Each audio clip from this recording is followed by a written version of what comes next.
fantasy anime, the genre that's so oversaturated you get one of three things: peak anime, hidden gems, or just pure trash. And in this case, it's trash. The healer who was banished from his party, in fact, is the strongest, is one of those anime with another basic premise, yet somehow found itself with lots of room for potential, but failed to meet it. I mean, everything from the title of this anime all the way to the storyline just feels like complete and utter waffle to me. You see, our protagonist Laust isn't actually the strongest like the title suggests. You see, he's actually just a normal healer guy with some fairly normal combat skills, but randomly powers up like twice in the entire season without even knowing how he does it or being able to control it. I am fully convinced that this power-up was only invented to give the anime a somewhat clickable title, because honestly, they don't even really explain what this power is. At least I don't remember them explaining it anyway. I'm just so disappointed in this anime because it had a lot of potential to actually do something pretty cool with this power. And honestly, the fact that it felt like they didn't really utilize this power is what takes this anime from being good all the way down to trash. And when I say trash, I want you to take that with a pinch of salt, because don't get me wrong, it's not completely terrible and it's definitely watchable. But it's just one of those fantasy anime that you just kind of watch when you're bored because you have fuck all else to do. And honestly, there is technically nothing wrong with that, you know? I mean, the animation and the monsters are actually pretty decent, to be fair, and same goes for the individual characters. I mean, the protagonist is a pretty standard main character, you know? He's likable and you'd expect that of this kind of anime. And Narcina is a good secondary main, and I actually quite like the little backstory of her trying her hardest to join the main character's party after he saved her as a kid. Then you have Siga and Ronaldo, who truthfully are both pretty cool, along with a small mage named Armia, who's actually one of my favorite characters in this entire show, even though we don't really know that much about her. And when it comes to the older Galdon, we have Amurst, Lyra, and Ralma, who truthfully are all fucking hot, especially Ralma. I mean, that girl can suffocate me under her armpits anytime she wants, and I will not complain. So if you couldn't already tell, it's pretty safe to say that I actually like the characters as individuals,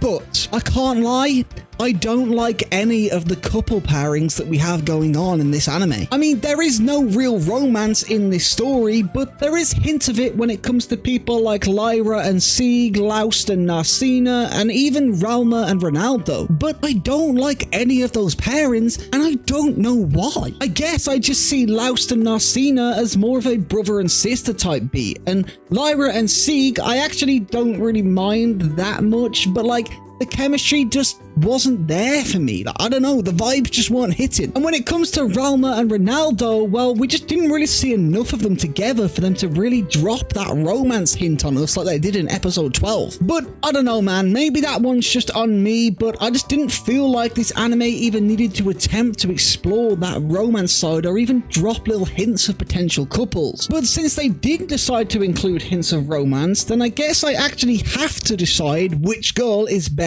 girl, and you probably figured this out from what I said earlier, but for me, it's Ralma. Now, I promise you it's not just because I think she's hot as fuck, although she is hot as fuck. She is just genuinely the character that I found having the best vibes, and I enjoyed her scenes a lot more than all the others. So for me, Ralma is definitely best girl in this anime, and if anyone is gonna end up with a protagonist, honestly, I kinda hope it's her, even though I really don't. So it's safe to say that I believe that Ralma is best girl, and I'm always right, so don't even attempt to challenge me in the comments, okay? She's hot as fuck, man. She's so hot. But now that I've decided who best girl is, I guess we're at that part of the video where I give this anime an actual rating, and for me, it was a 6 out of 10 at best. Like I said earlier, I think this was very much one of those animes that just failed to hit its potential and ended up being something that you can very easily just watch when you're bored for the sake of seeing some magic monsters and fairly cute waifu. So I do strongly doubt that this anime will end up with another season. At least at the time of recording this, there hasn't been one announced, and I strongly doubt that it will get one. But if it somehow does, then I really hope it delves more into that mysterious power